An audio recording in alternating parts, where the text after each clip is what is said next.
Ronald Reagan realized that the Soviet Union is sending tentacles all around the world. So there's two options. One is to begin fighting all around, but another is to focus on the head of the octopus and strangle it until it collapses. The Iranian regime indeed is sending its arms all across the Middle East, and I don't want to be fighting its arms. I want to collapse the whole thing. And the way is to strangle Iran itself. We have to understand that the regime is very weak. It's despised by almost all Iranians. The Iranian nation is a good nation. It's a horrible regime.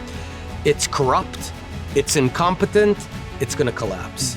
As we here in Jerusalem and around the country continue celebrating modern Israel's 76th birthday, we are also grieving those who were killed and wounded in the war that began on October 7th. We're praying for the immediate release of all the hostages still in Gaza, and we're engaged in some soul searching, very deep soul searching, about how we came to Israel's darkest hour and what the road ahead looks like. Now, to better understand Israel's past, present, and future, I sat down with former Israeli Prime Minister Naftali Bennett, who I find one of the most compelling and controversial prime ministers in Israel's modern history. And he graciously invited my crew and me to come to his home in central Israel and record this fascinating and in-depth conversation in his backyard.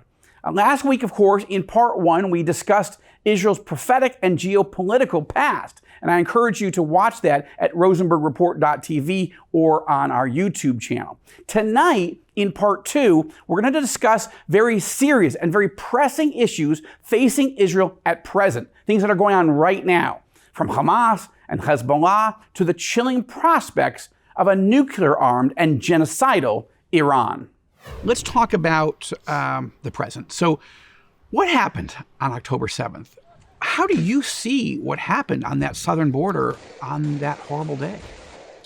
Well, Joel, that's a very tough question. And I would say on October 7th, there's two halves of the story. The first half, and we have to say it, Israel had a colossal, epic failure that should never have happened, a failure in intelligence, in operations, and then the few weeks following October 7th, a total meltdown of the institutional Israel, of governmental Israel. And it's unacceptable. I mean, shame on us. I have to say that. And we have to go and learn what happened. But the second half of the story, on October 7th, was the rise of the Israeli people, the nation. I coined a term, a nation of lions, because what happened on October 7th, Joel, was thousands of Israeli young men and women from all around Israel that were not necessarily soldiers, that were reservists, that were policemen, got on cars and drove into harm's way down to the south to go unarmed, or sometimes just maybe a 9mm pistol and nothing else. Pistols, to go and defend their brothers and sisters, even if it's people they've never met. They were under no command to go down there, and they did it, and many of them lost their lives. You know, I was in Manhattan on September 11th, 2001. And I remember there was a river. Really? That's interesting. Yeah, wow. I'm like the Forrest Gump of disasters. So there was sort of a river of people running away from or walking very quickly northward. And you had the firefighters going south, but you didn't have civilians going to the towers. Here, it was civilians. Let me tell you a story about a guy just about our age, perhaps a bit younger, like in his mid-40s, a guy called Elchanan, lives in a community near Jerusalem. He heard what's going on down in the south. He called up his brother. They both had pistols, a 9mm pistol, and their nephew, got on a car, drove down to a kibbutz called Be'eri, which was the epicenter of terror. And for 16 hours straight, this Elchanan and the squad of three of them went from one house to another, evacuating families to the entrance of the kibbutz, which was a safe space, and went back under fire again and again. 16 hours. The three of them, just citizens, they saved 100 people. Wow. At 9 a.m. the next day, Sunday morning, Elchanan took a bullet and died. Oh, wow. He left 5 kids behind. I was at the Shiva visit. But there are hundreds and hundreds of young men and women, by the way, of Elchanans that did this. So when you look at that, you look at the raw courage, the toughness of the Israeli people, it injects optimism. So yes, institutional Israel failed, but the people of Israel, stood up to the plate and proved themselves. Very interesting. And I've been reporting a number of these stories. One of the stories I haven't gone to do, but we're going to work on it soon, is I want to interview those young women that were in that one tank that suddenly decided, they didn't have any orders, as far as I understand it. They just headed towards one of the kibbutzim and started shooting and driving over bad guys and saving lives, with no orders. Right. But of course, the standing order is, protect the country, and they didn't have to wait for that's specifics. The Israeli way. The Israeli way is, yes, there's rules, but those who broke the rules on October 7th were those who saved the day. And that's what Startup Nation is about. That's what IDF at its best is about. It's about breaking all rules of imagination and doing the impossible. One other story that I found fascinating, we did a whole hour special with Amir Tibon. He's a journalist, lives in Nahal Oz, and right on the border.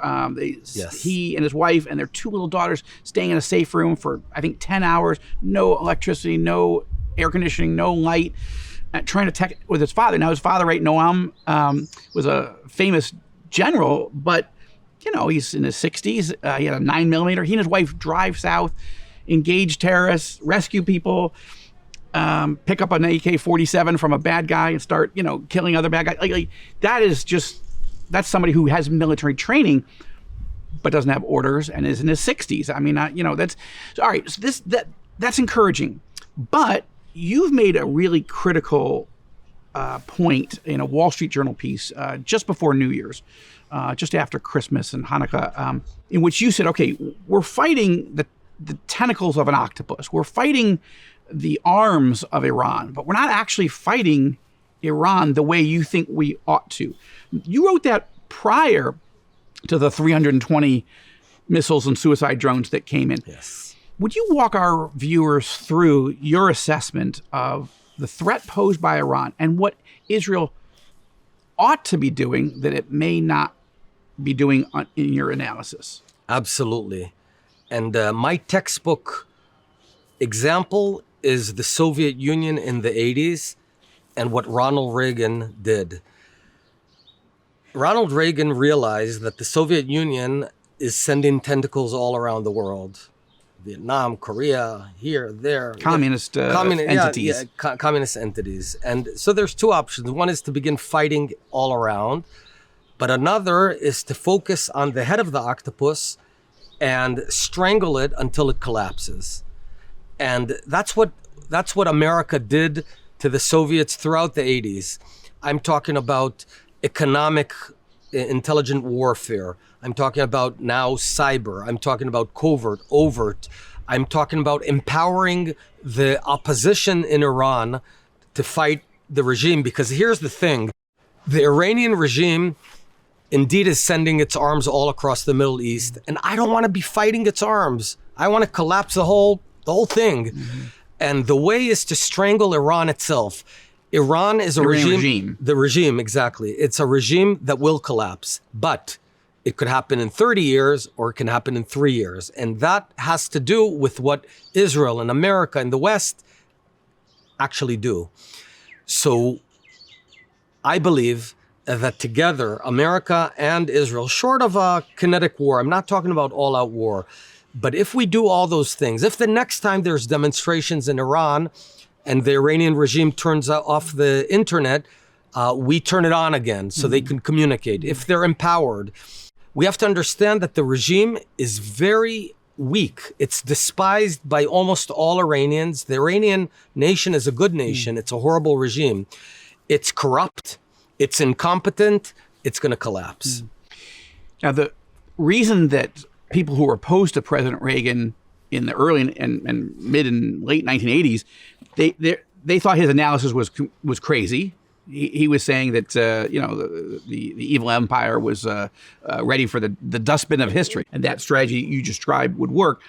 But all of his opponents, all of Reagan's opponents, said you're going to start World War III. You're describing going right at the main nuclear enemy of the United States. That's insane. And it seems like those who are either opposed to your idea, or even those who would be inclined, even on center right, would say, listen, we don't want to trigger some massive war with Iran and 150,000 missiles from Hezbollah. So how does Israel thread that needle? How would you do it? But it's actually the opposite. If we don't use soft tools, I'm talking about economic war, I'm talking about cyber, I'm talking about empowering covert operations, then war. We will ultimately, almost inevitably, reach an all-out open war of rockets, like we saw just a few weeks ago. However, if we are very aggressive on the world stage in isolating Iran and weakening that regime, I think we can avert the war. Remember, there was never a need for America to attack the Soviets. America never bombed the Soviet Union, yet the Soviet Union collapsed from within. Same thing will happen in Iran. The Soviet Union had nuclear missiles at that time, and was a continent. 11 time zones. Yeah.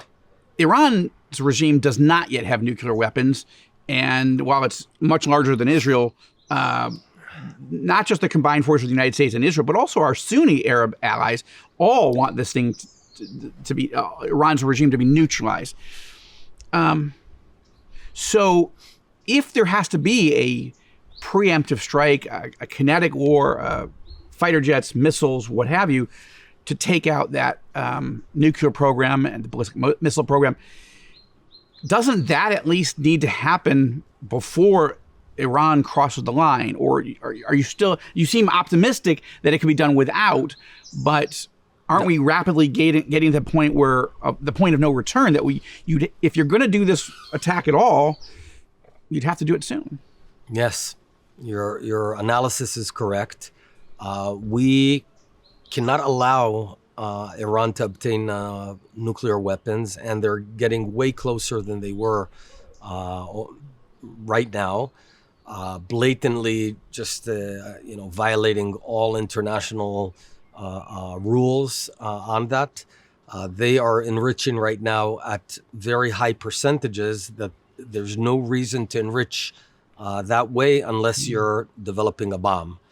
And yes, the world needs to act, and Israel and America need to act. 2 more questions on this topic. First, I want to ask you about Yossi Cohen and his extraordinary Mossad operation to steal the entire Iran nuclear archive. My program is working on a documentary. We're interviewing lots of different key players in that. How would you assess that operation, and what did that do for Israel, and what did it do against Iran? Because it strikes me as the type of thing that you're talking about in terms of working at multiple levels against the Iranian regime. Well, I think that operation was important in 2 ways. The first and more important one is that it shed light on Iran's lies, because Iran claimed that it never had any aspirations for military dimensions, for actual weapons. And clearly the archive proved that they were working on a weapon. They were lying about that. They were lying, and whoever lies will lie again. The second aspect is it showed that we can get smack into the heart of our arch enemy, and we just need to keep that up. Amen. Okay, in the Wall Street Journal piece that you did just before New Year's, Western New Year's, you laid out 2 operations that you authorized. Can you talk a little bit about that? Because you were using them to illustrate a different approach than Israel has used over the years? Well, according to foreign sources, during year 2022, Israel. When you were the prime minister? Yes, when I was prime minister, Israel, in several cases, when attacked indirectly from Iran, responded directly into Iran. And I think that that should be the way we operate. When Iranian proxies, be it Hezbollah, be it Hamas, be it Islamic Jihad, they shoot rockets at Beersheba or at Tel Aviv, we shouldn't only be fighting the arms. Someone in Tehran should be paying a price. Can you talk about the two specific examples that you, just to the extent that you did in the journal piece? Again, according to foreign sources, Iran had attempted to send 2 UAVs over to Israel. They were intercepted hundreds of miles away from Israel. Yet, apparently, the very same Air Force base which hosted those UAVs was destroyed within 36 hours on Iranian soil. And the second story, again, according to foreign sources, is that Iran had been attempting to kill Israelis in Turkey. And at a certain point, the commander of that unit that was responsible the Iranian unit that was Iranian terror unit was assassinated in the heart of Tehran. You're advocating taking the fight to the belly of the beast, as it were. Yes, go to the jugular. What was your assessment of the Israeli government's response to the 320 missile and suicide drone attack? I have a habit where I don't criticize my government on foreign press. Generally, I think I'll say this, that a response should be so big, so hard, and so painful that the other side will have to think 1,000 times about it. I'll let the viewers decide whether the response was that formidable. Actually, one more question on the present. What's your assessment of the state of U.S.-Israel relations right now? I'll describe my own sense that, I appreciate all that President Biden has done for Israel, providing plane loads with their weapons and ammunition, and for many, many months he was providing sort of political cover, diplomatic cover at the UN. At the same time, it feels a little schizophrenic, and I don't mean it as a medical diagnosis. I'm just saying politically, on the one hand, he's super pro-Israel. He flies in, the only American president ever to fly into Israel during a hot war. At the other times, however, he seemed to be putting enormous pressure on us to accept a two-state solution. We'll talk about the future of the Palestinian-Israel relationship in a moment as you see it, but he's been trying to make a deal with Iran. He's given billions of dollars to the Iranian regime in recent last few years, and he seems to be he's using profanities against the current Prime Minister Netanyahu, describing him behind closed doors. So it's an odd relationship, and it suggests the possibility of a train wreck. But all right, that's my analysis, and I'm not a current, future, or former prime minister. So it's a complicated relationship, but how do you see it? Well, I think the world was shocked on October 7th, and I think the United States and the administration and the President Biden himself were amazing in their deep, heartfelt support, and on the practical level, providing us with considerable arms and I would say a diplomatic umbrella.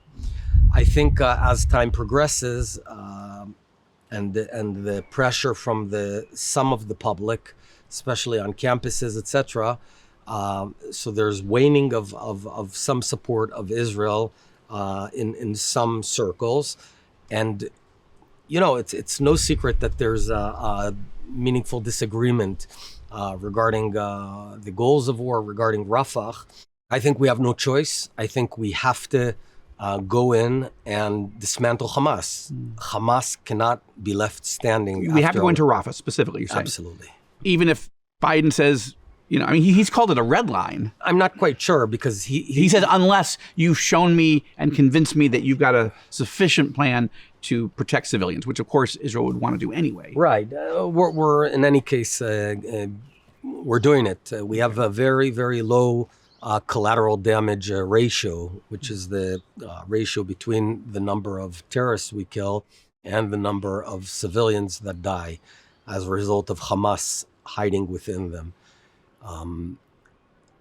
Look, when you have on your border a terror state that explicitly says our goal is to annihilate Israel, if you stop this war, we're going to continue attacking you again and again until we destroy you. And there's nothing you can do that'll stop us. So we have to dismantle them.